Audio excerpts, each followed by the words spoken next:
This is Make It Plain. Make It Plain. M.I.P. With Masamela Matfumo. Mark Thompson. Make It Plain. Get woke.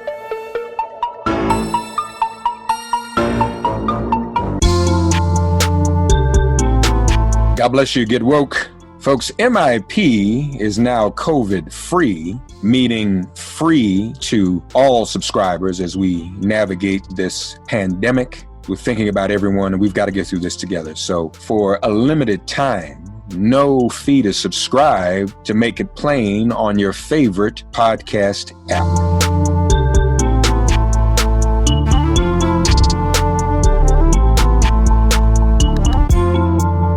Folks, my guest today is the Jacob Urowski Professor of Philosophy at Yale University. He's the author of 5 books, including How Propaganda Works, winner of the Prose Award in Philosophy from the Association of American Publishers, and How Fascism Works, the politics of us and them. And of course, he has written frequently about propaganda, free speech, mass incarceration, democracy, and authoritarianism for the New York Times, the Washington Post, the Boston Review, the Chronicle of Higher Education, and Project Syndicate. And we should also mention he serves on the board of the Prison Policy Initiative, very important.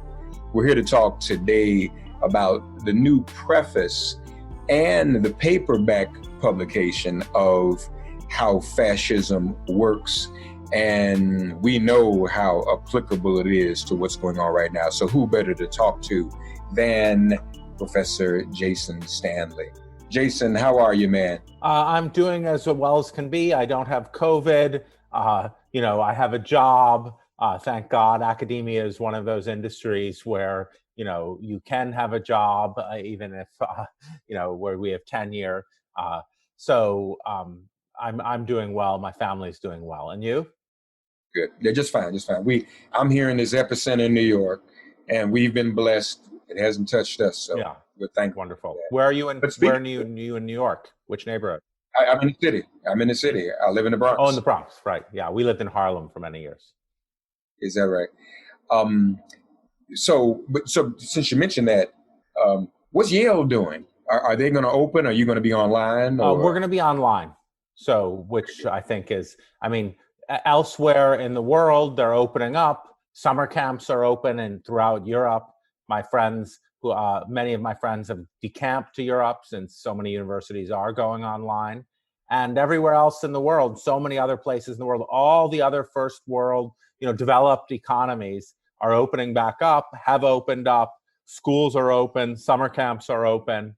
And here, the pandemic rages, and the chances of getting it under control in the next few years are, not obviously high. And they've all opened, obviously, because they did what they had to do in the beginning, unlike the United States. That's right. The Trump administration, just like Jair Bolsonaro in Brazil, another country that's doing a disastrous job, doesn't think in terms of ask the scientists, ask the researchers. It's all is this for us or against us? How does this help us? How does this hurt us? How can our friends make money off this?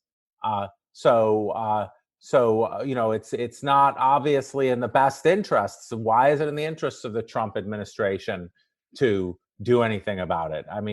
They need to think about that, right? They need to think, well, will it help us or hurt us in the elections? Because that's how this administration thinks. They don't think about what is for the well-being of the United States. They think, will this help us? Will it tamp down attendance at the polls? Will it help the pharmaceutical companies and increase their, it will help us, create a shadow CDC with the private sector? Much of what we're seeing is the looting of the government. The Republicans have told us for a long time that government is incompetent, and now is their chance to show it. I think they're definitely showing it. Or another question is Jared right?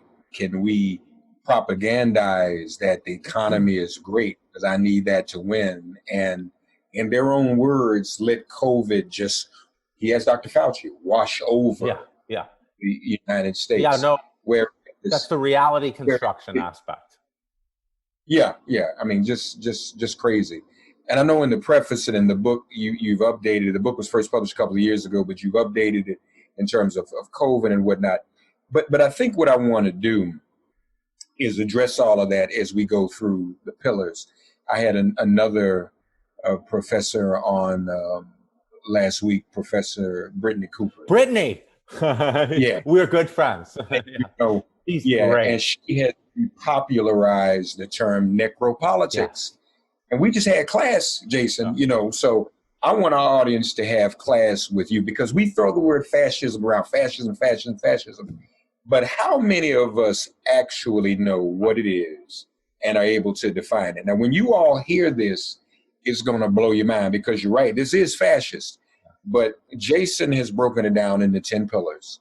And I want to get into those and let's make them applicable to Air Trump. First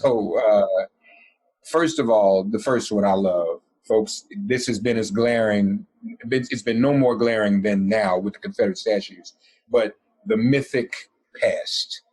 Yep. So fascism always happens when an empire is in decline, when we're feeling the decline of empire all around us right now. This is what it's like to live in a declining empire. When you realize all of a sudden that, oh no, we're not the special place. We're declining in the world. We've been declining. We just weren't allowed to say it. And then that's the moment where some leader will come and they'll say, in the past, we were great.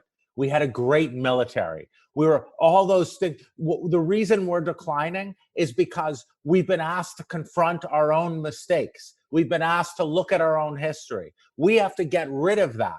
We look at what Tom Cotton just did. Senator Tom Cotton just introduced a bill to remove funding from school districts that assign the 1619 project, Nicole Hannah-Jones's 1619 project. So, the idea is keep the glorious past. Always fascism is about, liberals, movements for equality are trying to make us ashamed about our past. They're trying to humiliate us. And that's why these movements for equality are the enemy of our country. And we have to reclaim the past. We have to beat down these challenges and make sure that we teach history as the gloriousness of our nation. So in the United States, the form that is always going to take, that is fated to take, is white supremacy. Because our history is, American nationalism is, this is what Black intellectuals have been fighting against, activists have been fighting against and trying to redefine. But American nationalism early on was white nationalism, white Christian nationalism. And so figures from Frederick Douglass to Black Lives Matter today are trying to reclaim, trying to make us realize our ideals and overcome that. But the way that those movements to overcome that are represented in this politics is as a fundamental threat. And then people are made to feel nostalgic for a past that never was. People feel anxious and fearful because, hey, it's turning out, as we're looking around, we've made some decisions in the United States that have destroyed our country, that have made us weak, that have exposed us to the world. Everyone else is in summer camp now. The kids are in summer camp. The United States is, the poverty here, the unemployment, the oligarchy, the greed, the kleptocracy, the incompetence. And so they feel nostalgic and fearful. The more the incompetence grows, the more fearful they get. And then you tell them, in the past, you were great. In the past, you ruled over the world. And you know what? These people who are trying to tell you about the problems and the issues that we need to address and repair, they're the ones who are they're the ones responsible for our decline. Yeah.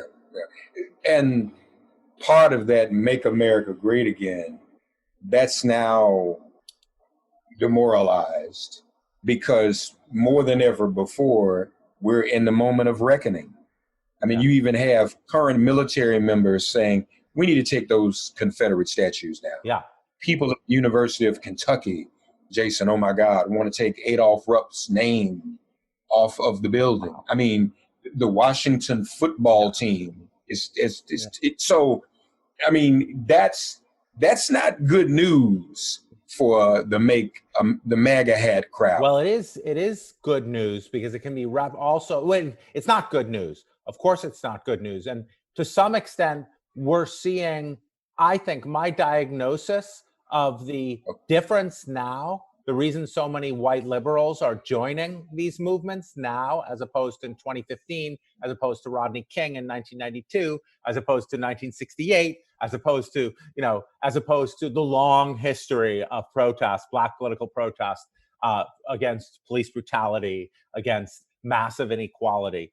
The reason white liberals are now joining this is because I think they can see that as long as you have this history, as long as you don't confront this history, you're always going to get a Donald Trump. You're always going to get a Donald Trump. And so you're like, oh, the Confederate statues, that leads to a Donald Trump. And, this is not good for any of us. This is a kleptocracy we're living in. This is a banana republic. And so we have to avoid regularizing this politics. Yeah. Well, but I would just add to that too, though. I think, again, he's his own worst enemy because his lack of response to COVID, which has forced everyone to stay home, right, and thereby create a captive audience. And I'm sure this is true for you too. Yeah. We know, you and I know white liberals, right, and to a certain point, they're cool. Right. Let me tell you, man, people I thought were cooler than they really were. When people were home and forced to see on a loop Ahmaud Arbery and George Floyd, people started calling me and said, Mark, I have to confess to you, I really didn't get this. I didn't know it. I was like, well, I thought you did. They said, no, people were mortified. I mean, when you see that, and then I think that's a part of it too. And that was the worst thing in the world for him. Because, see, I'll be honest with you, these things have happened before, and we know how brief the news cycle is. But we're stuck at home. Right. Yeah. And when people saw that, Jason, it was like the whole thing. Opening day, the Tampa Bay Rays tweeted, it's opening day, and it's a good day to arrest the killers of Breonna Taylor.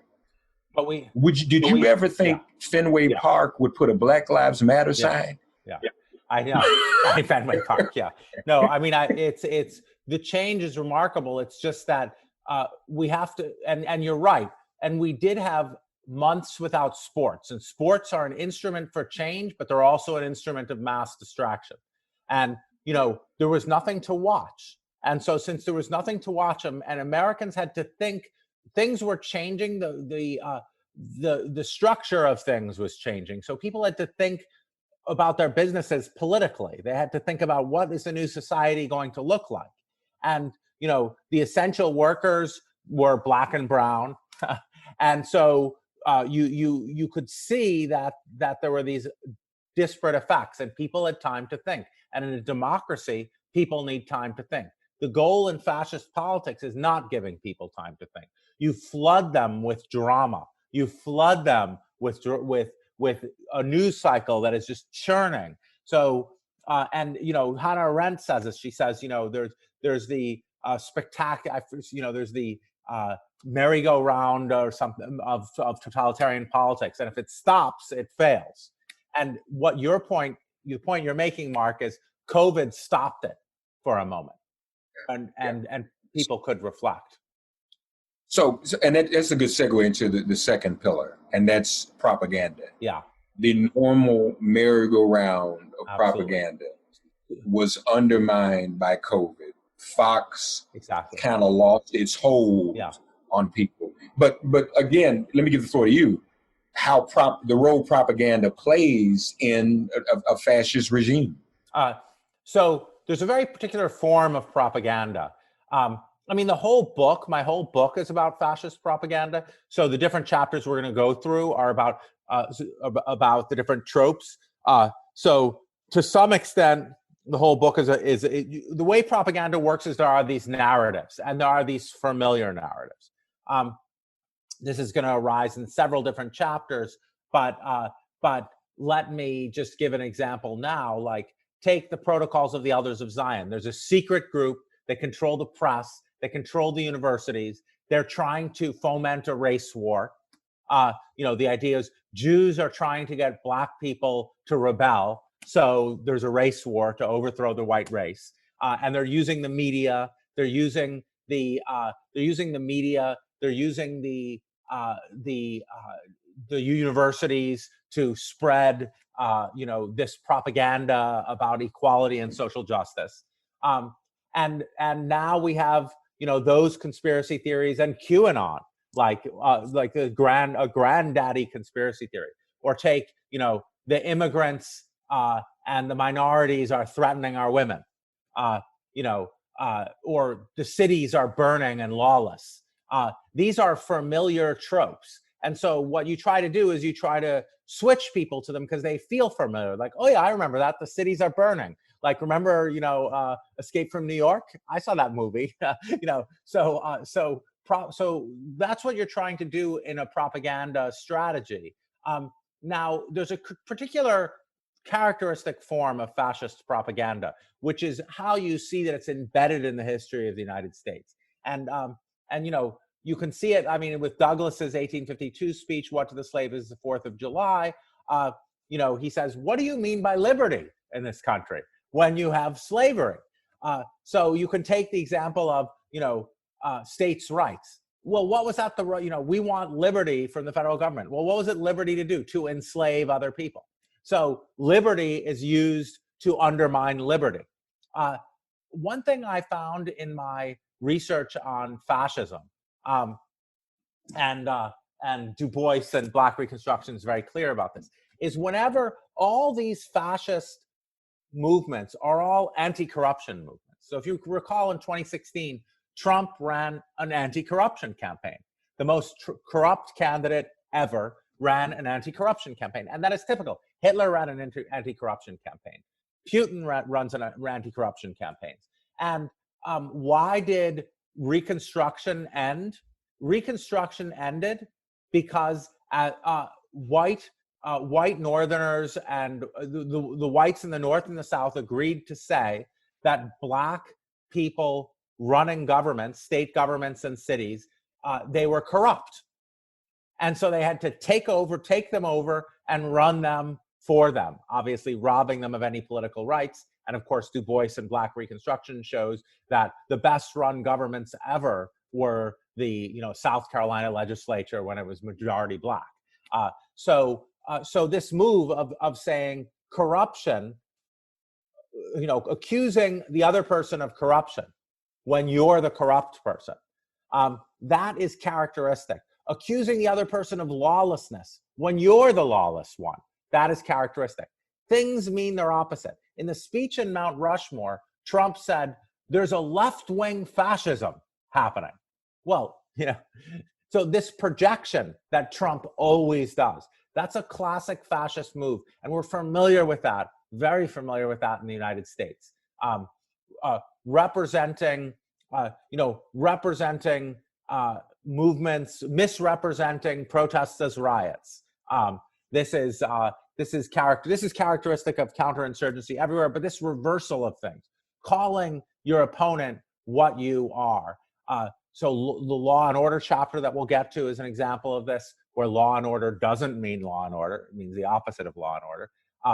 A corruption doesn't mean corruption. And, because, And even as he said in 2016, it's going to be rigged. Right, it's going to be rigged. He was the rigger. Exactly. Right. Exactly. So that's right. You're absolutely right. They do that well. And I know we're talking about Trump, but I just have to say this. Forgive me for saying this. Bush was AWOL, but Kerry got swift-boated. Yeah. They go after, they project onto the opponent, even what's their own weakness. So right. Yeah. The Republican Party has been engaged. We all see the hypocrisy of the Republican Party right now. The Republican Yeah. Party, I blame this on, these are fascist forces that we face. In 1995, Toni Morrison gave a Howard University speech called Racism and Fascism. And in it, she says, the United States has often preferred fascist solutions to political questions. And so these forces that we're talking about, Trump is the symptom, not the cause. Nobody's more American than Donald Trump. So, these are forces that he's been riding since, as I emphasize in my book, the Central Park Five, Yeah, right. Exactly. Okay, so another pillar is anti-intellectual, and nowadays when you see Trump's, if you look up intellectual in the dictionary, you see Trump's face. But talk to us about how that's used in fascism. So you always target the universities. You say the universities are dens of ideology because you want to preserve the mythic past. You want to make sure that the schools and universities teach this vision of the past, that the Dunning School of History. That I'm 50 years old, and I learned that Reconstruction. I didn't learn because it's false, but I was told that Reconstruction failed because Black politicians were corrupt and weren't ready for self-governance. And it wasn't until I read Du Bois that I learned that, until the late 1960s, this was taught as fact. It's complete, absolute crock. So you take over, African-American studies in the United States, Middle Eastern studies, gender studies all over the world, gender studies is being attacked. Anything that threatens this hierarchical view of history, this view of history where, our nation was great, men were men, capitalism rules. You say the universities challenge capitalism. The universities are filled with Marxists. They're filled with people who want to turn your boys into girls, gay ideology, critical race theory.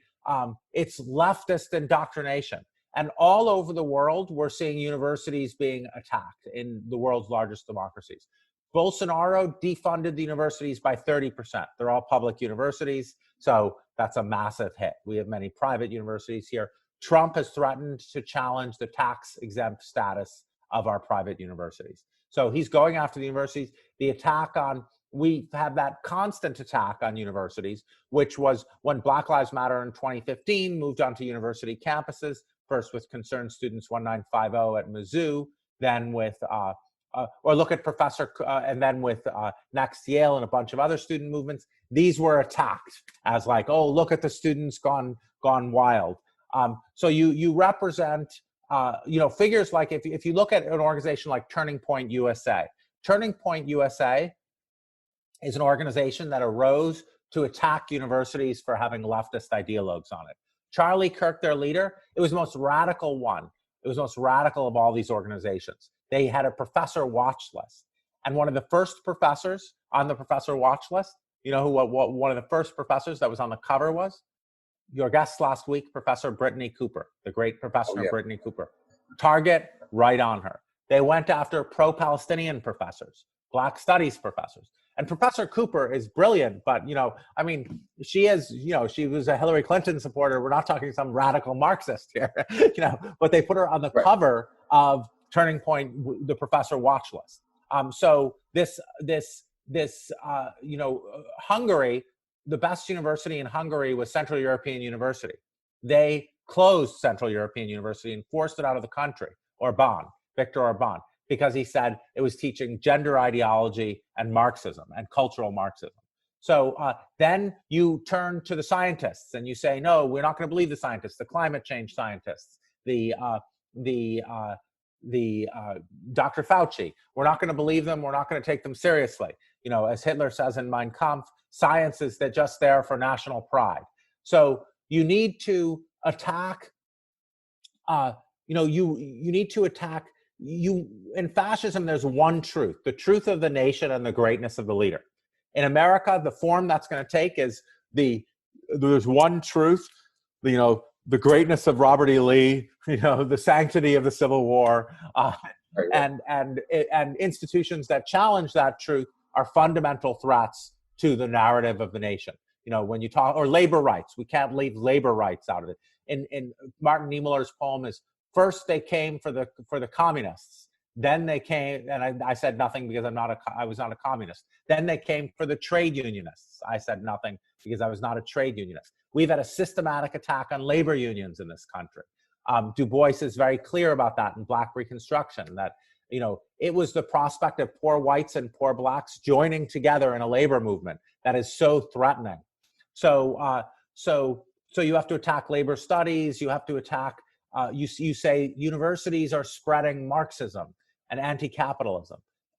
So that's something we see all the time. We're seeing the United States as the greatest universities in the world, and they're under vicious attack by the United States. And we see the anti-intellectualism also in the resistance to science-based information when it comes to climate, and especially when it comes to COVID. Absolutely. I mean, they fought science on what was best, and still pretty much are doing that. He's modified somewhat. But let me ask you this. Is part of the anti-intellectualism, Professor, also manifest in the lack of shame when he or they say and do stupid things and look stupid? Is that also a way of kind of saying to the base, well, we may say dumb things sometimes, but at least we aren't intellectuals? Is that, do you think, embedded in there somehow? Because the average person, I mean, we'd be embarrassed, shamed, shunned, right, if some of the things came out of our mouths that come out of theirs. So does an anti-intellectual culture foster even stupid things like president, man, woman, camera, TV? Famous quote from I forget which Nazi leader said this. When I hear the word culture, I reach for my revolver. So, intellectuals are the enemy. You operate from your gut. A real man operates from his gut.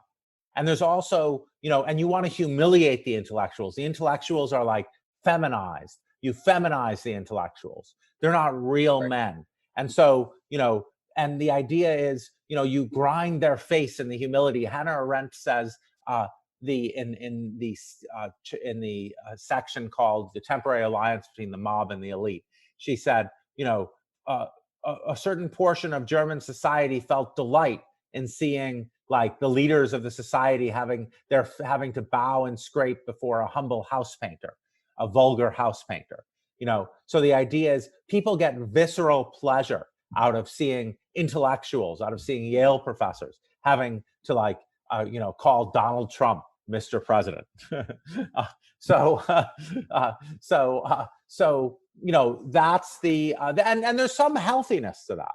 There's some healthiness to that because it's the elite who got us into this problem in the first place. The elites paved the way for Mr. Trump, for the president to win, by the Iraq War, by the financial crisis, by the constant failing and to deal with the people's problems, and just a self-dealing between Wall Street and government. And so Donald Trump could rightfully come and say the game is rigged, the system is rigged, these are all corrupt, because it was all corrupt. So another pillar is unreality. There's a concept we've learned recently because of Putin, a strategy he uses called the fog of unknowability.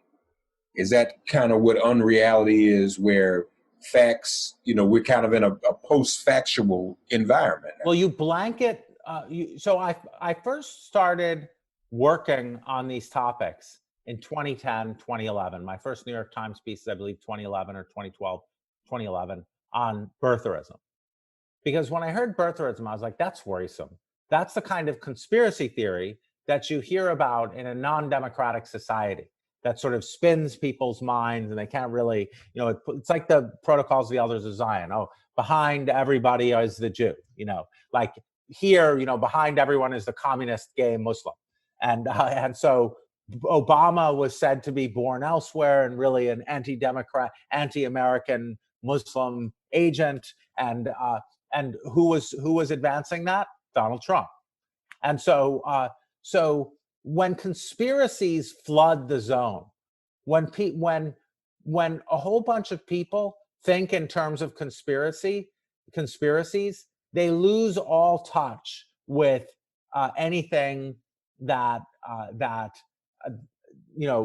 conspiracy politics causes you to lose touch. Now, it's not to say that conspiracies are never wrong. I mean, and sometimes conspiracy theory thinking can help. Like in the 80s, when there was a conspiracy theory that the government was bringing crack cocaine into cities, and that turned out to be true. Or here's another one that wasn't not true, but was kind of useful. Like KFC is poisoning you. Now, KFC was not intentionally poisoning anyone, but the food is not good for you. And like the fact that there's no fresh food in urban areas where there are minority populations, that's a helpful way to navigate. But when you're only thinking, these conspiracy theories are ways to think, someone's out to get you, and this isn't quite what's going on, but it'll give you some handle on stuff. They're your enemy. And the KFC conspiracy theory was sort of correct because there was an enemy, capitalism that was trying to make. But this conspiracy theory that QAnon say that, the Democrats are really running secret pedophilic sex rings. That's the view. And the whole government, the whole structure of Congress and the Senate and the deep state are there to protect the sex ring. And Donald Trump is going to be the hero. President Trump is going to be the hero who's going to rescue us from these pedophiles. And so when you have that, you don't have a reality-based politics anymore. But I was also thinking, too, of I think Giuliani had the quote at one time a couple of years ago about, facts not really being facts anymore. Right. And so that just keeps everyone confused. I mean, that's a part of it too, isn't it? Truth isn't the truth. Truth, right. Yeah. There's your truth and there's my truth, and it doesn't. And so that is how these leaders think, and that's what happened with COVID, because Trump just says, "I can define reality. I can define reality." We're ready to reopen. No, you're not. No. But given a different reality. Okay, next pillar, hierarchy. Excellent. So these all lead into each other. So when you're looking at fascism, you have to ask, is it the racism or is it the lying? And really, Charles Blow had a good piece on it. Like, it was like going back and forth in like 2016. He's like, it's the lying. He's like, it's actually the lying. But it's curious, right? Is it the lying or is it the racism? Well, it turns out that they're two sides of the same coin. Because here's a big lie. Some of us are better than others. I mean, we all pretty much suck. So, that's the truth. And racism and sexism or homophobia, these are Islamophobia. These are all enormous lies. They're enormous lies. Let's focus on racism. Maybe we can talk about sexism as well, because that comes up repeatedly. I mean, Ida B. Wells in Southern Horrors makes an enormously important point about the connection between racism and sexism when she says, when you're saying that white women, whenever they have a relationship with a black man, are being raped, you're claiming that white women have no agency. And so this whole, we're going to protect our women from the supposed marauding black rapist, is sexist against white women. And so sexism and racism are interlocked things. Racism always takes the form, like the Jews were always represented, Jewish men were always represented as seeking Aryan women, So sexism and racism are these interlocked things. And hierarchy is the view that one group has its place in society because they deserve that place, because they deserve it because they're better. That's an enormous lie. And when you have like a racial wealth gap in the United States of 12 to 1 or 20 to 1, I forget what I think it's 12 to 1. The average white family is born with 12 times, might be 20 to 1, well over 10 to 1 relationship between white wealth and black wealth at birth. Then you're going to get a lot of white people just being born thinking they deserve what they have. They must be better. That is, long ago, Max Weber said, in every society, no matter where in the world or when, the group, no matter how accidental it obviously is, the group that's born into a better position always thinks their birthplace was justified by merit. So that's an enormous lie. And when you have that enormous lie baked into the structure of your country, as we do in the United States, it sets you up for all the other things we talked about: unreality, anti-intellectualism, because as soon as you start probing history, you realize, wow, race hierarchy is a lie. This is unjustified. And I see how they flow too. So hierarchy, division between us and them. Yes. Victimhood. So we're victims because of minorities. Exactly. Because we deserve to be higher, is the thinking. The chapter 6, I think it's chapter 6, chapter 5 is the next chapter after hierarchy, is called victimhood. The dominant group is the history's greatest victims. There's no victimhood like the dominant group's victimhood. You go to India now, and Hindus who dominate society in every possible way, they dominate every branch of government, they're the vast majority. They claim that they're tremendous victims of Muslims because like 800 or 1,000 years ago, there were some Muslim emperors who supposedly forcibly converted or raped Hindu women. And so this has resulted. This victimhood thing, I mean, we're a young country, and you can see, I mean, this could last for 1,000 years. When the minority group wants equality, be it women or be it black people in America or Muslims in India, you will hear the dominant group claim that it is the greatest that there are the greatest victims in history. Because and think about what would have to happen to achieve racial equality in the United States. I'd have to, my neighborhood is an almost all white neighborhood. I mean, except for my wife and children. But that is, very few. We'd have to move into this whole neighborhood would have to change. The schools would have to change. You'd have to really restructure everything. And it would be a loss for a lot of people. And the victimhood, when you talk about making everything right, we're all talking about reparations more and more these days. But if he and his minions are saying, but we're the victims, that is also, is an advanced form of propaganda, a pre-propaganda to beat down, well, they don't need reparations. We're victims. We're the ones who need reparations. Right. And of course, the history of racial hierarchy is a history of extraction where all the money flows up the racial hierarchy, as Du Bois emphasizes in Souls. The land groans from debt. It's extremely expensive to be poor. If you're wealthy, as Trump shows, people will give you billions in loans. Yeah, that's right. That's right. That's right. You alluded to this earlier, law and order. And that's what we've got going on right now. Let's send these undisclosed, unmarked federal agents out into especially Black communities.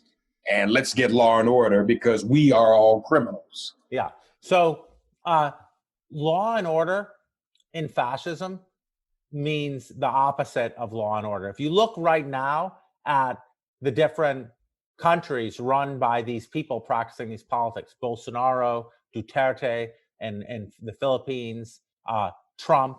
I have one question for our fellow Americans. Does it feel like there's been a lot of order in the last 3.5 years? I mean, does this feel like order at all? Fascism, this does not feel like order. So they cultivate this madness, because that's what it is, this chaos, in order to keep you thinking that you need a strong leader to provide order. But the order never actually comes. It just becomes more chaos as you tear apart the institutions, tear things down, and the police become mechanisms of chaos.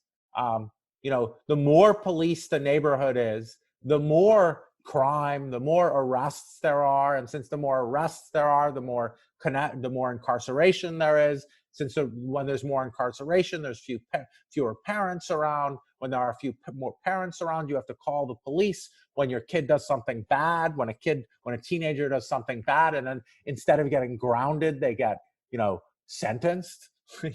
And then you have more crime. So law and order in this politics means is the opposite of law and order. It's lawlessness in the name of law and order. Another pillar, sexual anxiety. So he's losing suburban white women. Yeah, exactly. So now, right, because he's talking about, look at what just what I said. Actual racial equality will involve addressing, the NIMBYs, the not in my backyard.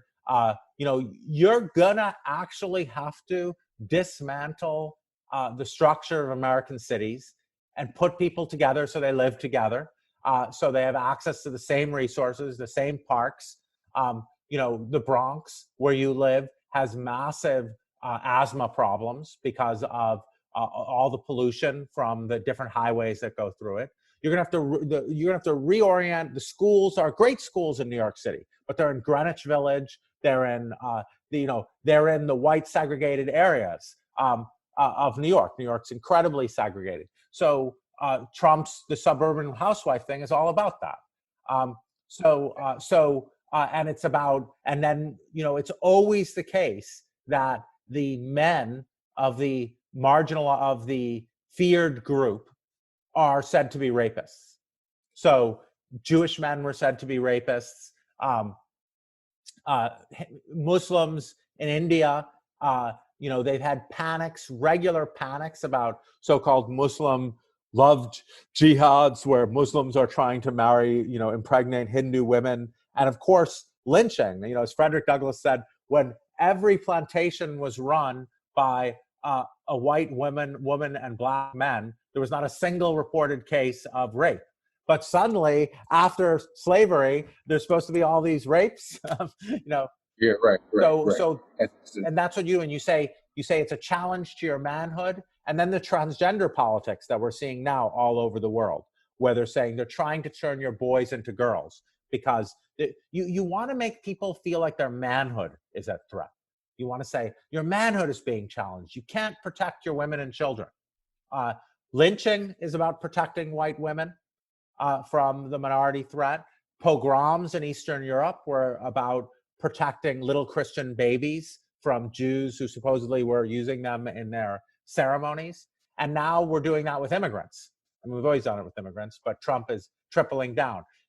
Immigrants are MS-13, and they're here to rape So that's the politics of sexual anxiety. Bad hombres. Right, bad hombres, exactly. Right. Sodom and Gomorrah. Okay, I'm not sure if this will be familiar to you, but the cities are burning. The cities are filled with minorities and foreigners and immigrants, and they're burning lawless, diseased places. The true Americans live in the heartland, live in the rural areas. The cities are where the enemy lives. They're the anti-national places. The cities are so chapter 1 of Hitler's Mein Kampf is about the bucolic little town in the countryside where he grew up. Chapter 2 is called my study and struggles in Vienna. And he says, Vienna, foreign languages everywhere, foreigners, foreigners, foreigners, and Jews, Jews, and more Jews. In Europe, Jews were associated with cities. Every city had a ghetto, and the ghetto was the place where the Jews lived. And America, not being particularly creative, just takes this and replaces Jew by black, and puts, inner city actually is used to mean the place where Black Americans live, just as if we're in like Italy in the 18th century or something like that. That's what Sodom and Gomorrah is about. The homosexuals live in the cities, So, right, and again, the liberals, the intellectuals, that's all that overlaps in exactly. city. Chapter 10. Now I can't pronounce that. Is that work shall make you free. That was on the gates of Auschwitz, the concentration camp, because the idea was Jews were lazy. The idea was Jews were lazy and could do no work. So I've looked at education, like 5th grade education textbooks in Germany from 1937, 1938, and they show soft hands, and they say, these are Jewish hands. They've never done any work in their life. The idea was Jews just lent people money and sat back and never did any work. They weren't capable of work.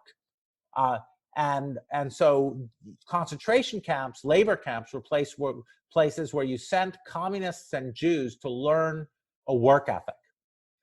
And so the out group is always supposed to be lazy, and the in group is supposed to be hardworking. They're hardworking. And then, the idea of slavery, the idea of prisons, the idea of concentration camps and labor camps was to take a hated group and use their labor for free, and then say, we're giving them a work ethic. And at the core of this is the idea of social Darwinism, of struggle. Hitler's book is called Mein Kampf, My Struggle. And the idea is that the superior group got there because they work harder. They're harder working. And the groups that are inferior are less capable of hard work. And that's why they need to be set to work. And Hitler was deeply influenced here by racial ideology, scientific racism. By the 19th century, scientific racist theories developed in the United States. And he modeled a lot of his thinking on the antebellum South, on plantations. And so, he's like, there's most people, they need to be made to work. And so this thinking, and it also, in fact, we also see it with COVID, because the idea is like, if you're not fit, you see it also in attitudes to the disabled.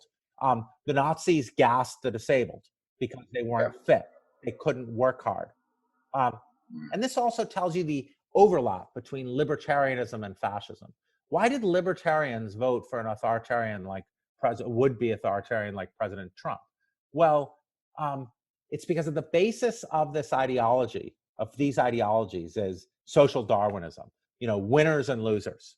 And, you're either a winner or a loser. If you're a loser, then you deserve to die. And so the disabled, they don't have any place in this scheme. The elderly, they don't have any place. If you have a pandemic, well, just let the elderly die because the strong will survive. Yeah. And let's not extend unemployment insurance because that incentivizes people from going to work. Be lazy, unlike all the people who inherited $412 million from their parents. Right. And the proof is in the pudding. The last jobs report, it went up because they led people to believe we're reopening, it's safe to go back to work. And now those very same people have gotten sick again, those essential workers, and those numbers go back down. So it's like you say to people you call lazy, reopen, go back to work, and they go because they're not lazy. And then when they get sick from the premature reopening, you call them lazy. The sadness is what's important to see is this whole laziness thing is entirely ideological and has no contact with reality. So there's a defensiveness around people where they're like, well, we're not lazy. We're not lazy. You don't have to show me that you're not lazy. It's incredibly hard to be poor. Anyone not born poor wouldn't survive like 2 days working 3 jobs, looking for being hungry, so this whole idea of laziness, once you see that it's everywhere, that it's in every culture and society all throughout time, that the group that is poor is said that they're poor because they're lazy, then you realize that it has no contact with reality. Of course, the poorer you are, the less lazy you are, the harder life is. Yeah, that's true. Professor Jason Stanely, folks, his book, of course, How Fascism Works, do check it out. It's in paperback now. And again, we always talk about this, but it's high time we know exactly what it means. And the professor has given us a good lesson today. How Fascism Works, the politics of us and them. What's your next book, man? What are you working on next? I'm working on an academic book on political speech to try to explain how speech leads to violence, how ultimately when you start calling people snakes and cockroaches, when you start calling whole groups of people terrorists, as we've done with Muslims since the war on terror, since 9/11, then ultimately you start treating them terribly. Like, how does speech result in treating people a certain way? So really, like Alexandria Ocasio-Cortez in her 10-minute speech to the House about being called a, excuse my language, fucking bitch by that other congressman, gave us. I'm trying to explain how that works. Why when one congressman feels free to call another congressman that, they treat women of color with the disrespect you would expect, given the language they're using. Indeed. Folks, required reading for this audience, How Fascism Works. Check it out. Listen to this podcast, share it with friends, and we may even have a pop quiz. Jason, we're going to have you back, man. It's good to talk to you. Great discussion. Thanks so much. Okay. Thank you, man. God, you are our refuge. Send our ancestors to guard our doors. Cast out this virus from our communities and our bodies. Heal, bless, and protect everyone listening and their loved ones. Thank you for listening to Make It Plain and Get Woke. Remember to listen, like, and subscribe on Apple Podcasts, Spotify, and wherever you get your podcasts. If all minds are clear, it has been made plain.